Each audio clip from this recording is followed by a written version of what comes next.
yeah, it could be looking a bit ordinary walking into Newcastle, but if I've made it here, I reckon I can get past. Excellent, thank you.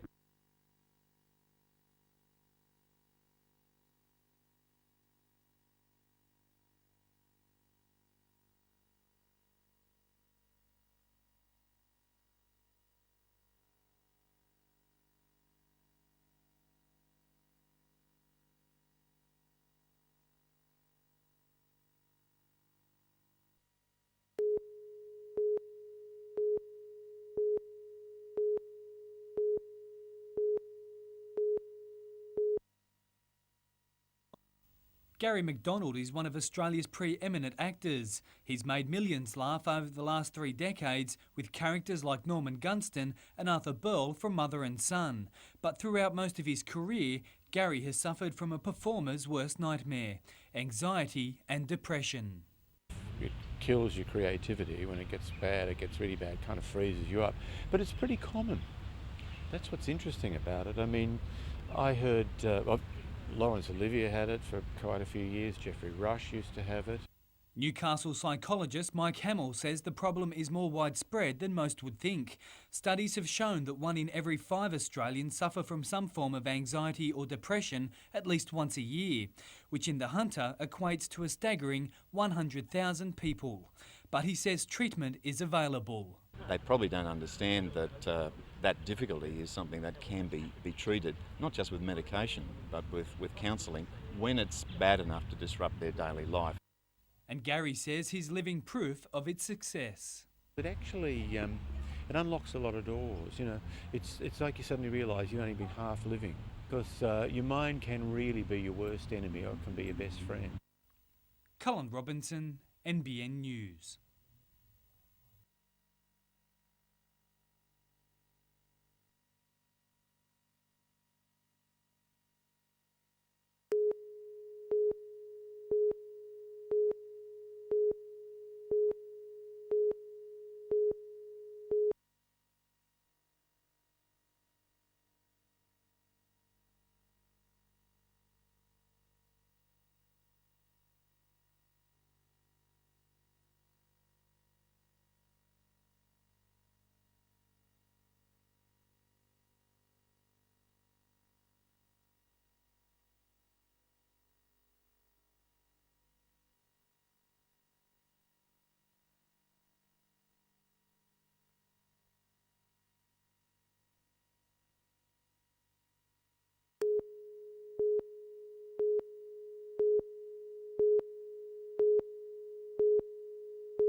Steve Hoy should be at home in the middle of shearing on his family's property near Walker. Instead, the 30-year-old rugby player is in Newcastle's John Hunter Hospital, contemplating life with one leg. A former representative rugby player, Steve suffered a severe dislocation during a recent match, but after operations in both Tamworth and Newcastle, surgeons were unable to repair ruptured arteries which circulate the blood. Left with no choice, they removed his leg from above the knee. It was just one of those freaky things, and you sort of don't really expect it to happen. The Walker community has quickly moved as one to assist Steve, from helping run the family property to simply chopping wood for the stove. It's much like the effort the town made when Steve's then teammate, Hamish McLaren, lost his arm in a farming accident 3 years ago. Ironically, both required the Westpac rescue helicopter for emergency surgery. It's amazing, like two fellas from Walker have to use the big yellow thing, and very handy to have it. So is a sense of humour, with the man they call Rolly already planning ahead. We're looking at probably going to the Paralympics and probably going in the three-legged race.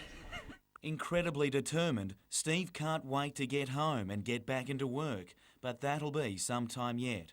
So long as I come out another end walking and can do 90-odd% of work back on the property, that's my aim. There's a light at the end of the tunnel, and there's a light there for me. Jim Callanan, NBN News.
It's part of the cluster of small islands off Port Stephens. Once a safe haven for fishermen, these days better known as a nesting ground for mutton birds.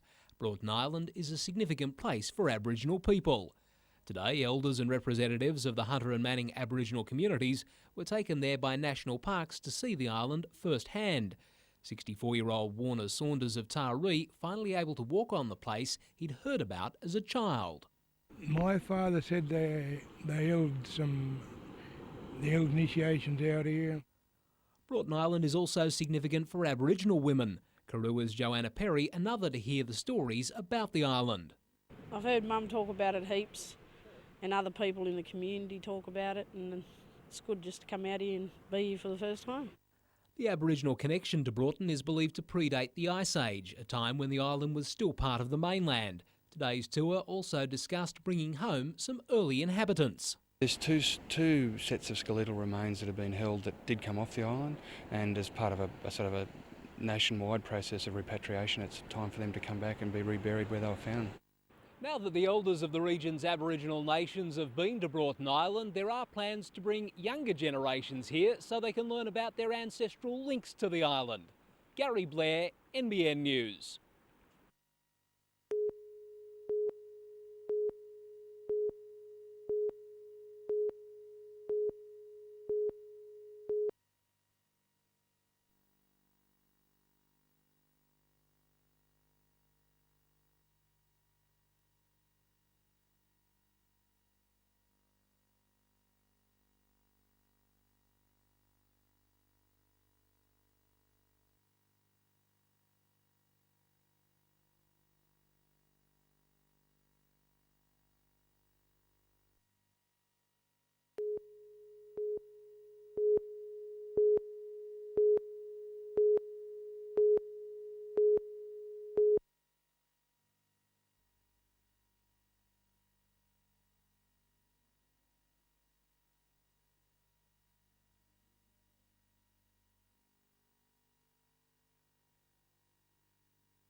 November 18 last year is a Sunday afternoon people from Salamander Bay to Shoal Bay won't forget. They came face to face with cyclonic conditions that can be part of the annual storm season. In the aftermath, there were questions why some homes were unable to withstand the maelstrom. An investigation by the Australian Building Codes Board has concluded Mother Nature packed too much punch on the day. Across the board, over something like $10 million worth of damage, the report is clearly saying that the workmanship, the materials, the codes and the practices generally stood up as they should have done. The board has told the state government there wasn't enough evidence to prove wind loading requirements for homes in coastal areas were inadequate, a decision welcomed by the building industry and Port Stephens Council. All the codes do is generally cope with what we could expect to happen, but these natural disasters also deliver the unexpected. No changes to building standards have been recommended as a result of the investigation. However, the building industry has been asked to pay closer attention to wind resistance design and construction in coastal areas. Tie downs and bracing are extremely important. If there are lessons to be learnt, that's certainly one of them. Gary Blair, NBN News.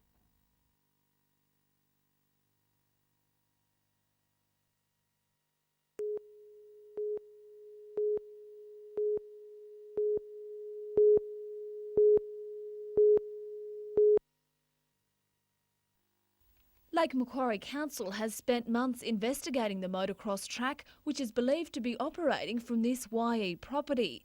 It's alleged the person who has been running the track is Henry Alfred Enning. The problem is the business has been operating without consent. Well, we believe that a business is being operated on that location to hire the site out for motorcycle riders to come and ride on the site. Neighbours have also expressed their opposition against the track, concerned about the increase in noise. They've reported to council that in the past, up to 300 motorcyclists have used the track at any one time. After repeated requests to close it down, council has now resolved to take legal action against Mr Enning and the property owner, Asher Broiler Co. We're pursuing action for 2 breaches of our council order, and this further step we're hopeful will prevent the operation of the business. The matter has previously been listed in the Land and Environment Court, but has been adjourned until the 6th of September. Lyndall Derrick, NBN News.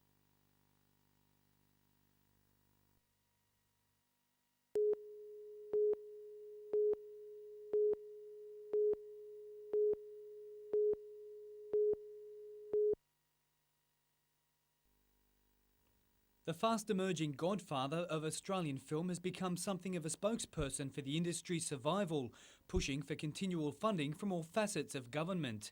That's why Brian Brown was enlisted today to talk about the Hunter region as a filmmaker's paradise. And he should know, he's the executive producer of a telemovie being shot in the Upper Hunter.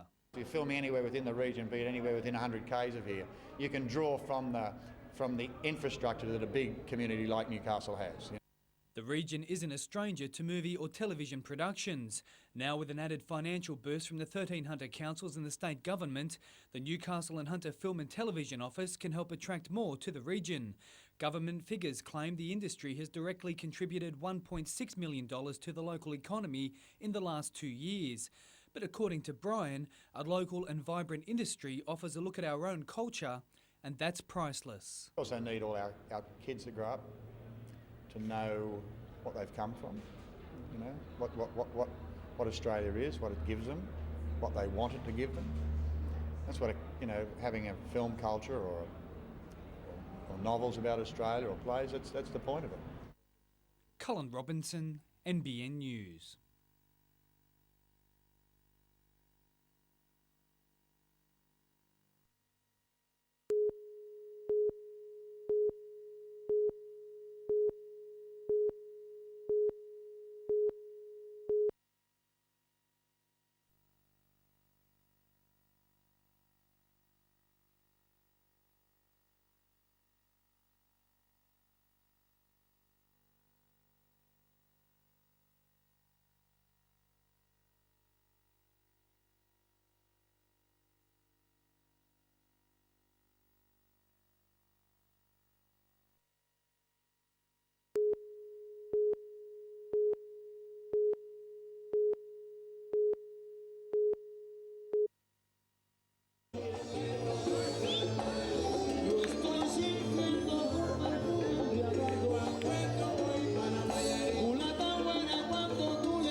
He may hardly have been missed in the Knights' big win against Brisbane, but the Knights don't want hooker Danny Baderas to be missing for long. Sidelined with a wrist injury, the Australian number 9 has proved his fitness to coaching staff. He just has to convince the club specialists tomorrow, who'll have the final say. Bill Peden is on standby to switch from lock if needed. Overnight, rising Knights were honoured at the club's junior presentation. It's been another successful year for junior sides, with the Harold Matthews team reaching the grand final, the SG Ball team to the quarters, while the Jersey Flegg side is also in the finals race. The big gong of the night is the famed Brian Carlson Award for the best under-17s player. It's on a roll, leads like a who's who of the game.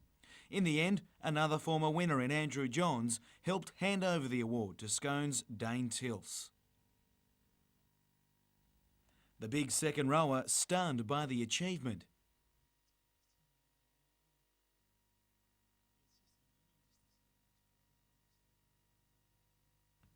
Jim Callanan, NBN News.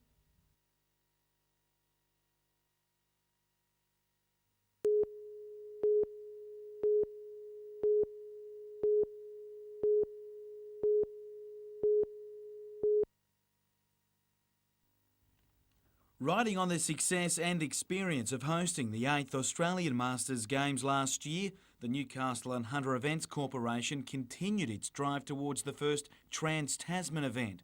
A joint initiative with New Zealand's North Shore region, the event is designed to forge new and develop current relationships with our cross-Tasman neighbours. It'll be a lot of fun, that's the main thing. Participate's the main thing, but there'll be some really healthy competition between the Kiwis and Aussies. Organisers are calling for athletes to now register for the Games, set down for March next year, for the 43 sports to be contested. Newcastle's Lady Mayoress Cathy Tate the first to sign up today.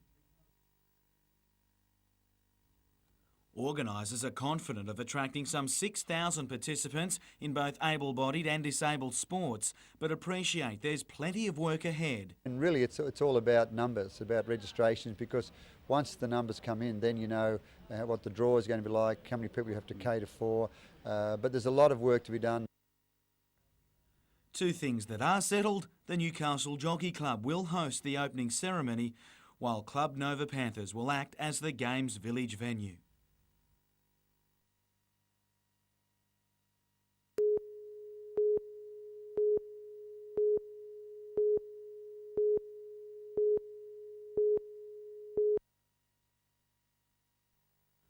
The talented defender was hoping all his bad luck was behind him after a horror run last season hampered his first year with Newcastle.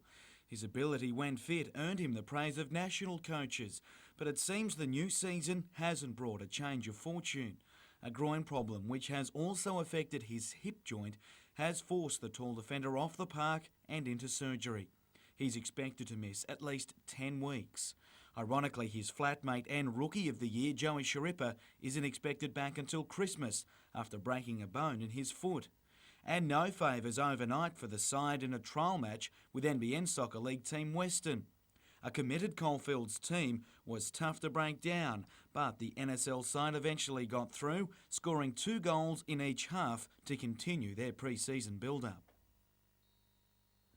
They weren't the only highlight on a cool night where one cheeky spectator showed more than just a clean pair of heels. United play Cessnock in a charity match on Saturday, again in the Coalfields, in a game to raise money for junior soccer and the Volunteer Rescue Squad.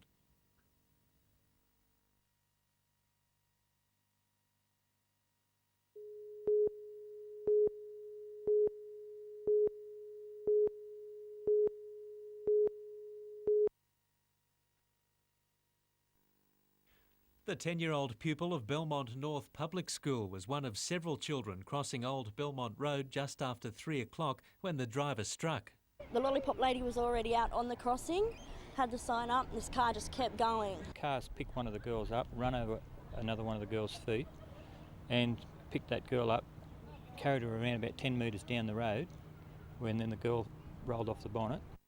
Unconscious for a short time, the girl suffered a head injury and is being treated at the John Hunter Hospital. Parents, teachers and several of the girl's classmates witnessed the incident and have been offered counselling by the Education Department. Police need help in locating a small white hatchback driven by a young man wearing a red baseball cap. Curiously, he threw this old towel from the car after the impact. Well, if anyone knows where this car is, who it is, there's a little girl really badly hurt. Paul Lobb, NBN News.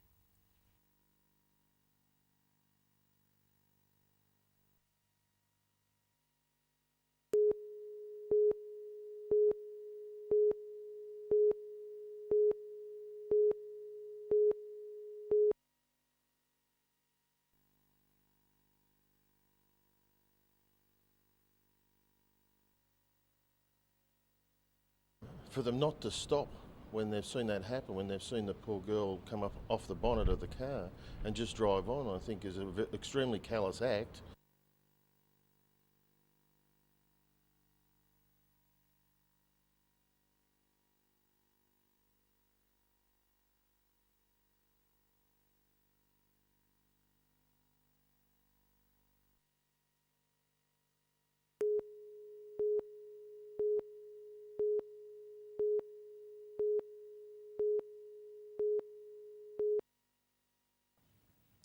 The Bulldog saga has basically run its course, and hopefully now we can concentrate on the semi-final series coming up very soon.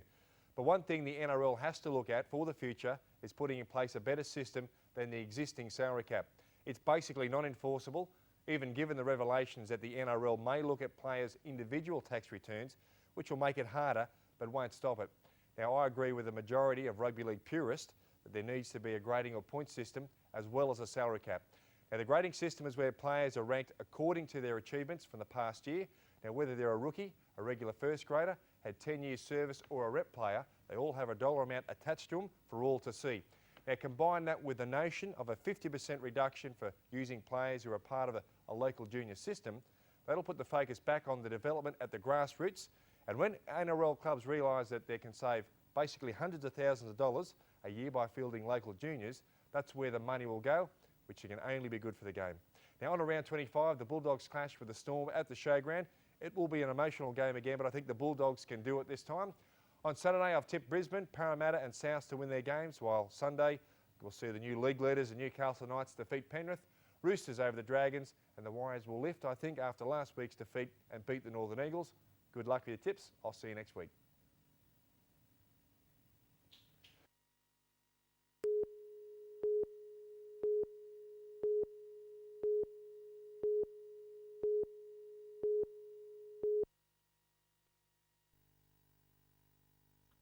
Country music, Tamworth and January, 4 words which have made the northern New South Wales city Australia's home of country music.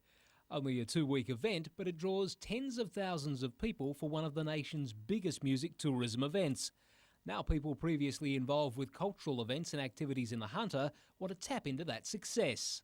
Who feel that there's still potential to get a landmark event based around music of some type. So the idea just generated from discussions about, well, let's do something unique, and the voice is unique. To be staged in March, Festival of the Voice will span styles from classical through to pop and contemporary, with local and even international performers to appear at venues in Newcastle, the Vineyards and Scone. Janet Dorr believes diversity will be the key to the new festival succeeding where others failed. Well, I think this is a much more comprehensive approach. It's not a single event that will appeal to a particular segment of the market. There is something for all ages and all tastes. Gary Blair, NBN News.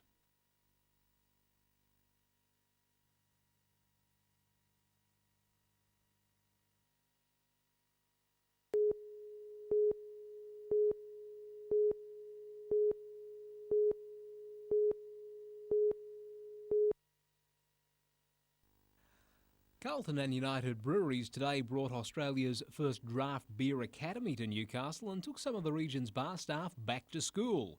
The $2 million bar, cellar and classroom on wheels is part of the company's efforts to preserve the age-old skills of pulling a perfect ale after our most experienced bartenders quit the taps. Beer appreciation, troubleshooting and how to be ahead of the rest are some of the subjects covered by the unique academy.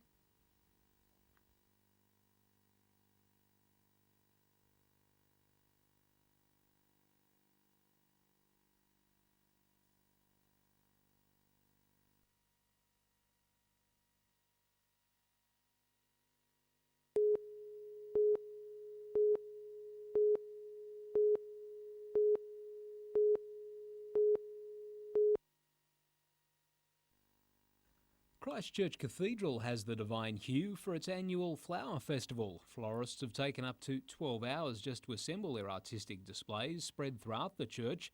Amid the flowers are specially prepared artworks. Thousands of people from across the Hunter and northern New South Wales are expected to view the displays this weekend.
The prospect of the two best attacking sides squaring off in the decider had everyone licking their lips in anticipation. Some were a little too eager when it did get underway.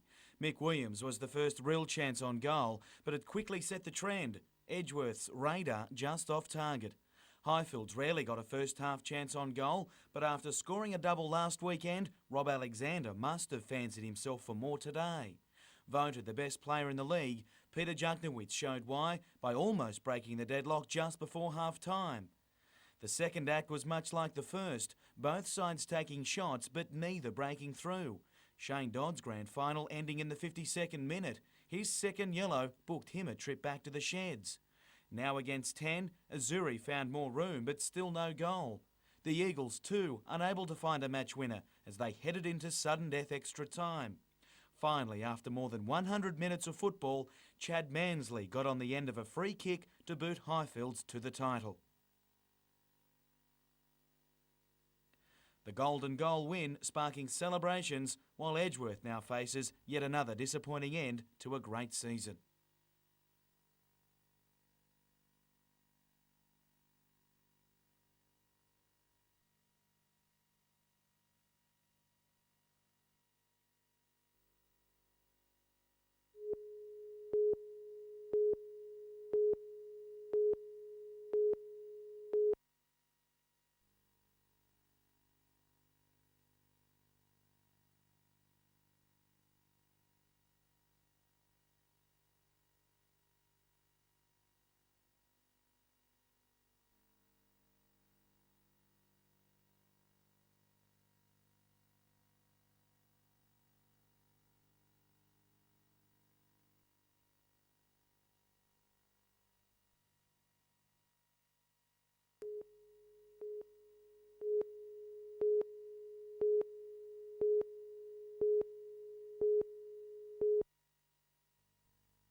Improvements for the Kurri Kurri aluminium smelter have been on the drawing board for the past few years.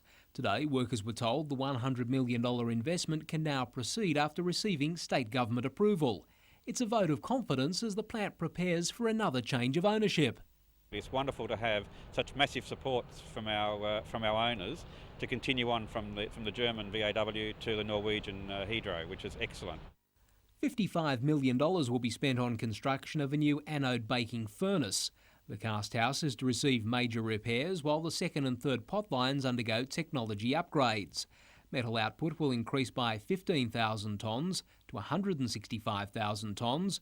The environment also set to benefit with a 70% cut in greenhouse gas emissions. The smelter's future has also been secured with Energy Australia signing a 15-year agreement to supply the plant's electricity. State Development Minister Michael Egan says power industry reform is helping the smelter to remain internationally competitive. By having an efficient electricity industry, we can provide electricity at a price that is not only commercial for the company, but also commercial for the taxpayers. There could be further investment ahead in the aluminium smelting side of the operation. The company currently considering a $35 million technology upgrade for the ageing number 1 pot line, whilst also considering construction of the much talked about 4th pot line. Gary Blair, NBN News.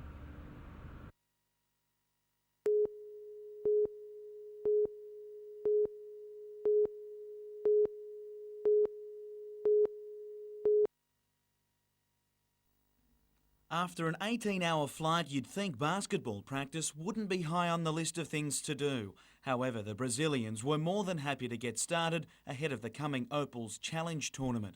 We like to come here in Australia. We have a good records on the Olympic Games, the World Championship too, and it's a good place. We love that. Scheduled to play the world #1 USA side in the opening match on Friday night, the Brazilians regard the entire tournament as the perfect lead-up to the World Championships later this month. A veteran of 4 American WNBA titles with Houston, Janeth will fill a dual role in her side. I'm the not old player, but the experienced player in the team. And I think we have to enjoy this time and put the young players to run the court and get some more experience. The Australian team arrives in Newcastle tonight while France and America hit town on Thursday. And the Hunters senior men's team has picked up a swag of awards after its ABA season in the Waratah Conference, with Peter Barnett taking the MVP award for the second time and Adrian Hurley named Coach of the Year.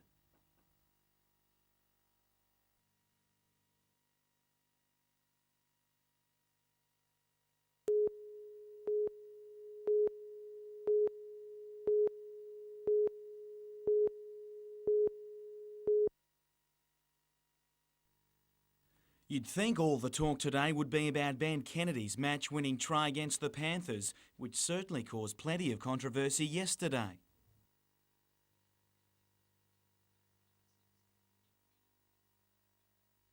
But the big second rower couldn't escape even more scrutiny, the match review committee finding he has a case to answer for this. He won't miss this weekend's match against the Saints, however, in what could secure the club its first minor premiership. Yeah, well, it'll be like a semi-final for them, so it'll be fairly like a semi-final feeling with us going for minor premiers and them trying to get in the top 8. So it sets up for an interesting match. I really can't believe they haven't made the 8. They've got so much talent on their side. So, as I said before, we've got to treat this team with respect. I think we fell down on that yesterday. Sentiments echoed by Kennedy. Far from getting carried away with the match winner, his assessment was typically blunt. It was probably a little bit too easy at times for us and we got a bit carried away. So, we really should have beaten them by 40 and we shouldn't have been in that situation to score the try in the last minute.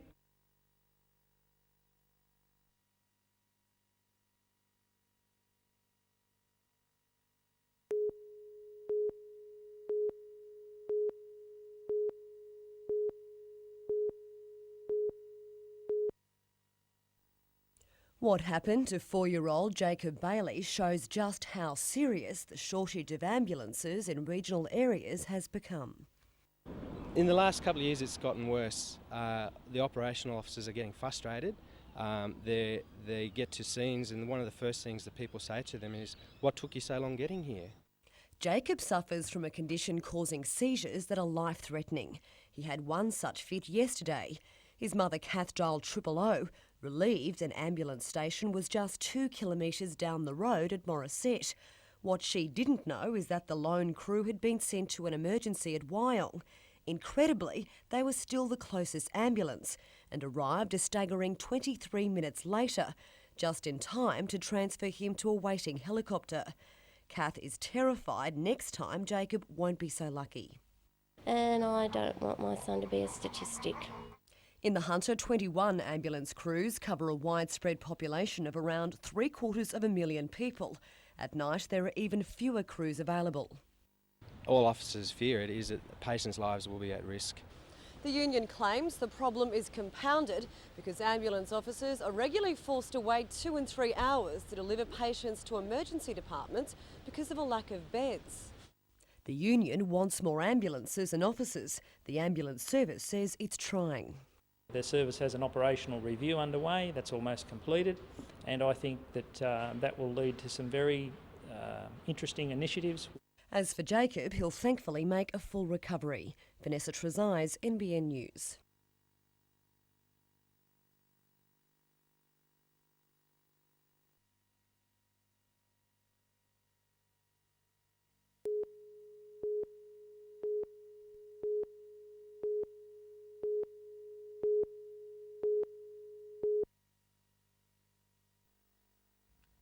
Australia had looked forward to this match since the gold medal game at the Sydney Olympics, and the Opals made a gem of a start. But the Baskets quickly went one way, the visitors in the driver's seat taking a 14-4 lead within the first few minutes.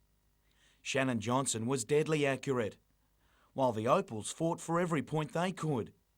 Building a side for the coming World Championships and beyond, Australia showed glimpses of what to expect. But with Johnson leading the way with a game-high 20 points, there seemed only one way of slowing their scoring. Heavily marked, Jackson tried to spark her side, but Cheryl Swoops did just that as the US quickly snuffed out any fight back.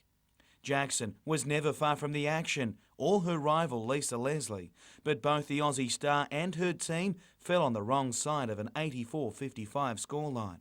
The tournament wraps up in Sydney midweek.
Protec Steel today announced it had secured significant funding for the $600 million plant to be built on Kooragang Island. The financial support will come from partners including P&O Ports and Tees Constructions, with institutional investors to be approached for the remaining money. Protec will produce flat steel products for the building and manufacturing sectors, with the mill expected to employ 360 workers.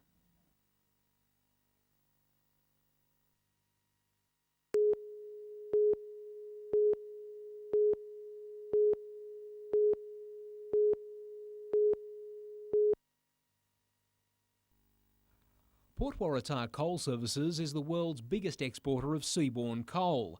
In the year to July, a record 69.3 million tonnes of coal left Newcastle, which included a new monthly record of 6.65 million tonnes set in January.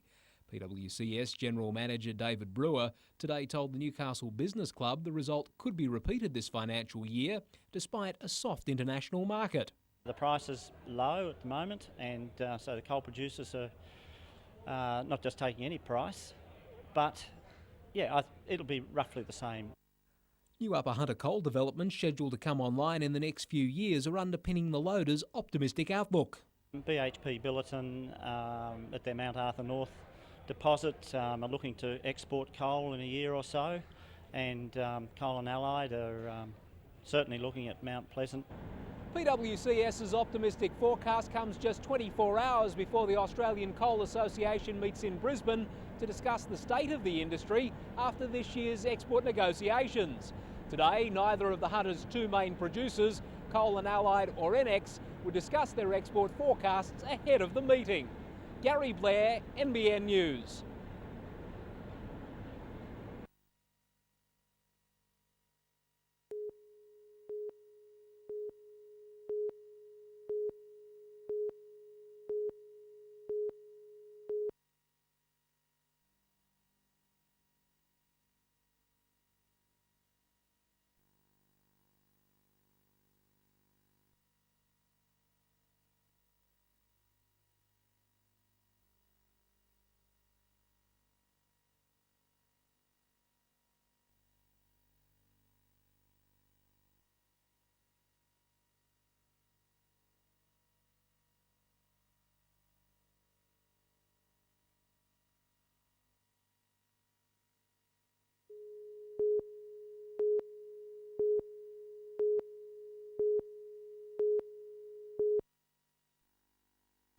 One possible solution to the staffing issue at the hospital is to cap the amount of service provided by the emergency department.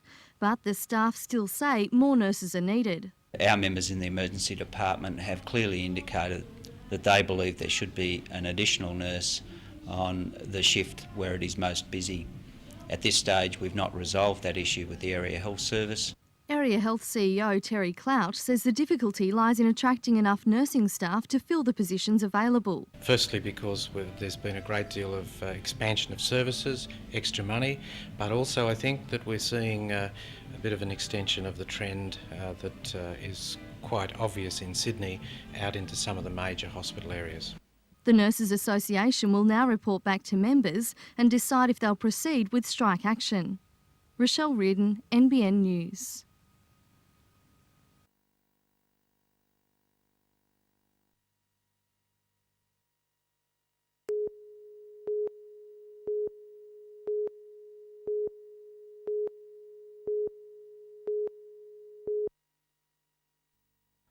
A thunderstorm which rolled across the Lower Hunter at about 9 last night brought the carpet of white. Motorists among the many taken by surprise when the hail delivered a snowscape along a strip between Caves Beach and Madawi. The Weather Bureau says a mass of very cold air passing over the region combined with warm sea temperatures created the unstable weather triggering the storm. Just how much hail fell isn't known. However, it contributed to overnight rainfall of between 21 millimetres at Newcastle University to 39 at Nobbies, while Port Stephens registered 20 at Nelson Bay and 25 at Williamtown. Early morning temperatures as low as 8 degrees ensured residents who missed the storm were able to wake up to its aftermath. The hail saw state emergency service units from Lake Macquarie to Port Stephens called out. The biggest response to blocked drains, with minor flooding of some homes at Caves Beach. However, smash repairers say the hail wasn't big enough to cause damage to motor vehicles.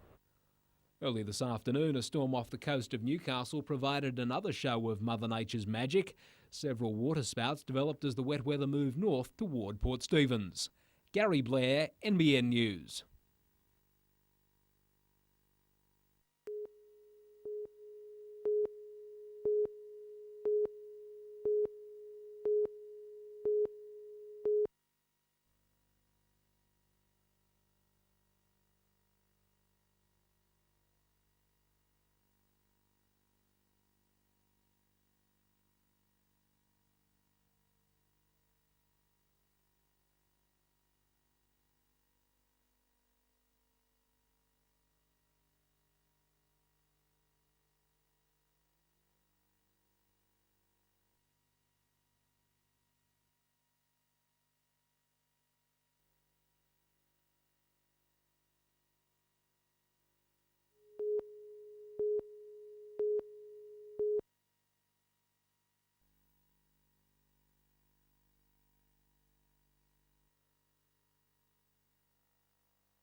The trial is the final phase of assessment before the new drug is released on the market. The aim of this new treatment is quite different to current medications, which slow down the processes of the large intestine. The newer agents are looking to try and block the signal that is sent to the bowel, working on the principle that excess stimulation is getting through to the bowel. It's thought abnormal messages from the brain may be a contributing factor in why people suffer from irritable bowel. Irritable bowel syndrome affects 1 in 5 Australians. However, women are more likely to be struck down with this condition than men. Most people start experiencing symptoms in their 20s. Symptoms can range from bloating to severe abdominal pain and diarrhoea. It certainly can have a significant impact on people's day-to-day existence. In a lot of cases, people can actually tell you all the public toilets between home and their local shops. John Hunter Hospital's gastroenterology department is calling for sufferers to volunteer for the study. Tony Carlisle, NBN News.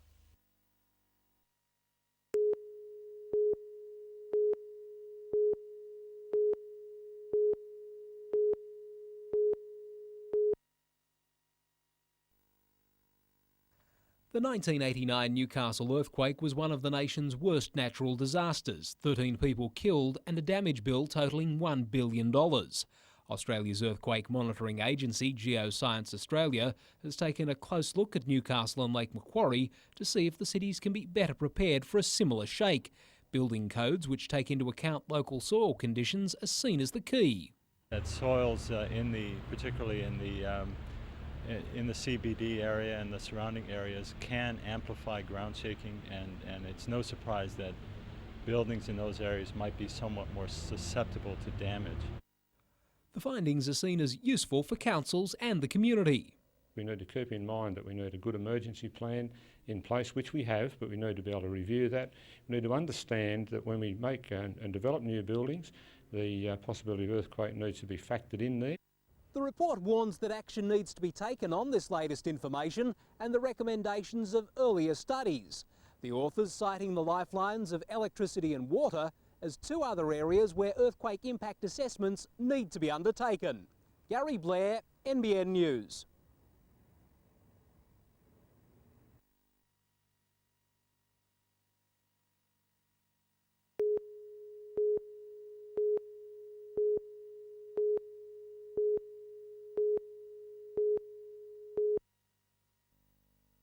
The rear section of the house on the corner of Anstey and Anzac Street, Cessnock, bore the brunt of last night's blaze.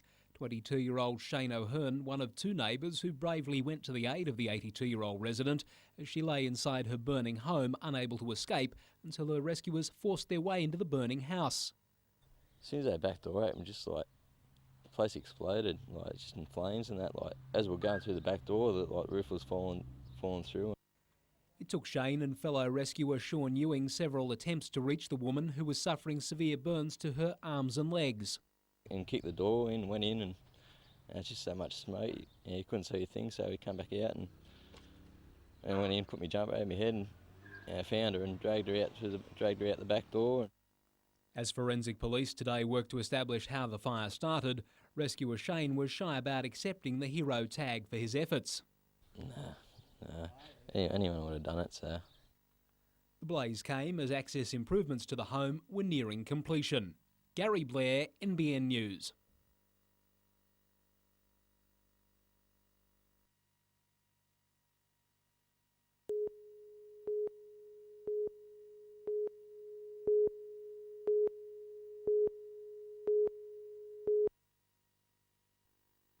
Muscle Creek, which runs through the heart of Muswellbrook, was a focal point for today's Hunter Catchment Management Trust Forum held in the town to discuss local experience with reviving our rivers.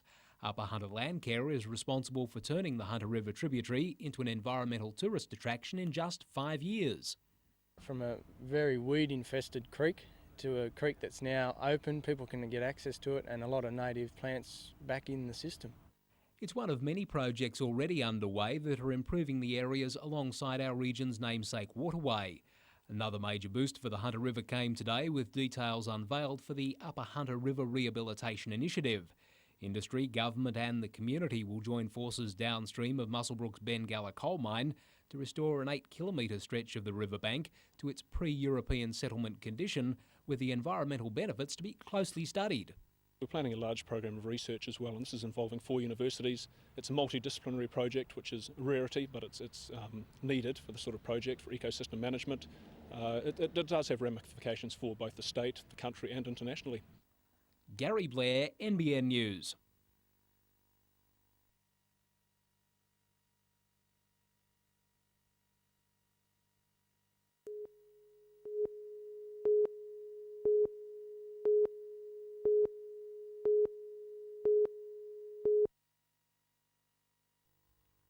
While the Panthers arrived ready to rip into Cardiff, Hawks of all shapes and sizes were hoping for just one thing, a grand final win.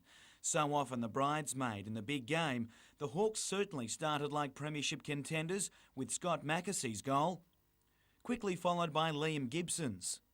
When David Healy snapped another, Cardiff had 3 majors and a good lead.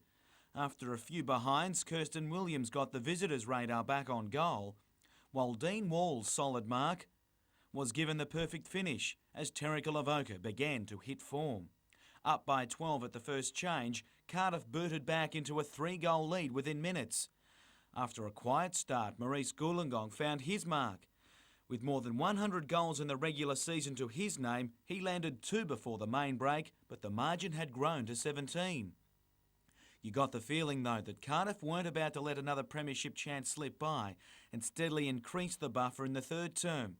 Ben McMahon got some early marching orders, but nothing could stop the inevitable, with Cardiff breaking through for just its second flag after 6 straight grand final appearances.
It was the perfect start for the title holders, with both wingers scoring tries in the opening exchanges. Dave McLaughlin finishing off for the second. Captain coach Danny Bailey got Uni's first points. But Dudley was never in any real trouble, leading 22-6 at half-time after Mick Fenton scored and kicking on to a 22-point win.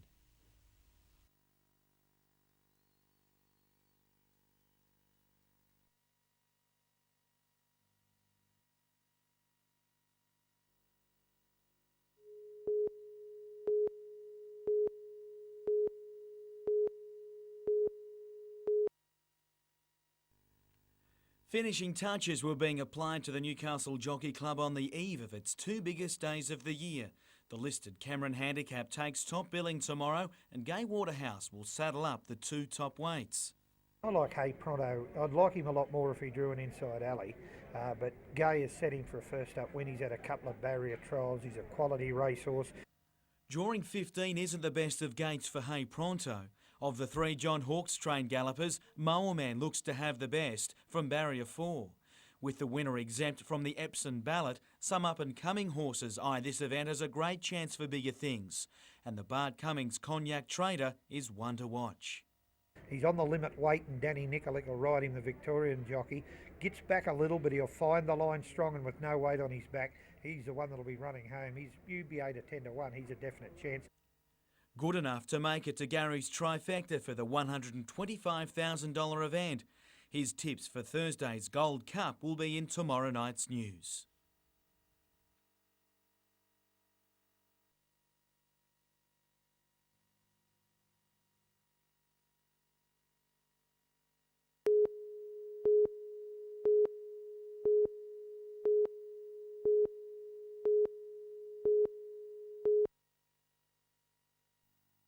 Newcastle's coastal landscape has undergone a dramatic transformation since European settlement around 205 years ago.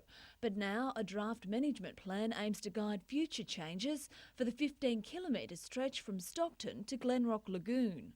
A lot of people love to enjoy the natural aspects as well as the urban aspects of the coastline, so they can walk along and have a cappuccino. The plan lists areas for potential commercial development, such as the derelict Merriweather Surf House, Newcastle City Bowling Club and the Stockton Wastewater Treatment Plant. It also proposes limiting four-wheel drive access to the Port Stephens end of the Stockton sand dunes, as well as tackling the suburb's increasing problem of erosion. Changes are also in store for Horseshoe Beach.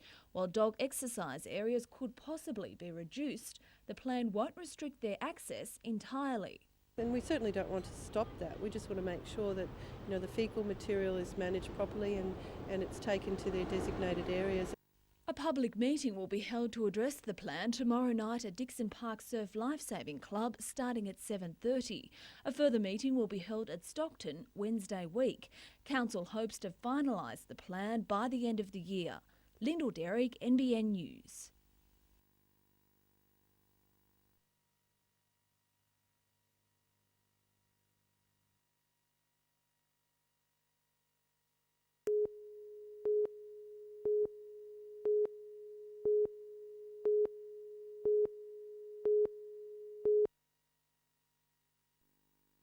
Three-year-old Connor Fitzpatrick suffers from junctional epidermolysis bullosa, an extremely rare genetic condition where he lacks a protein that anchors his skin to his body.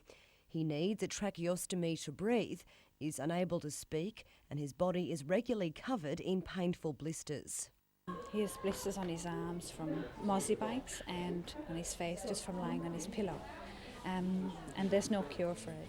His eyes are very sensitive to sunlight, so he spends a lot of time indoors.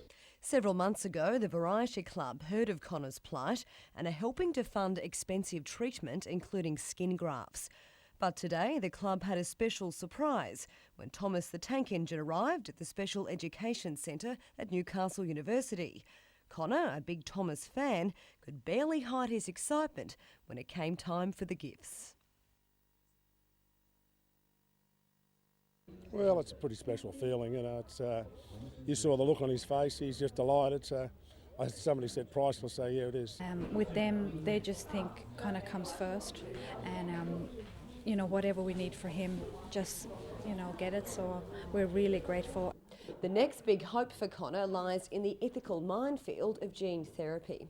Samples of his skin and DNA have been sent to Stanford University in America, where scientists are investigating a potential cure.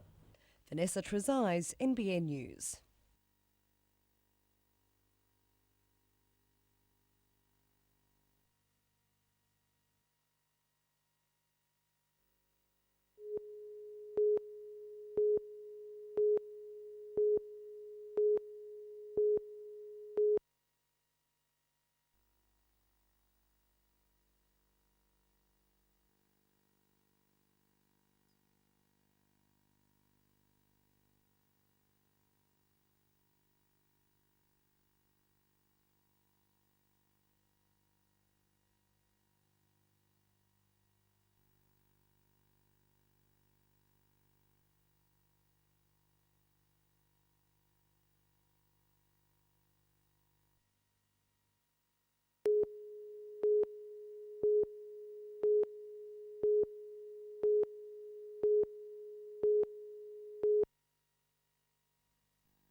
The Waratah Brass Band is an institution in Newcastle.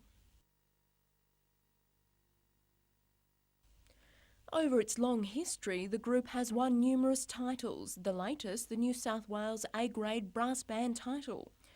But now the band's future hangs in the balance. It's been unable to find a new rehearsal space. If they have nowhere to play and rehearse, the band just disintegrates, and that would be a shame after 118 years.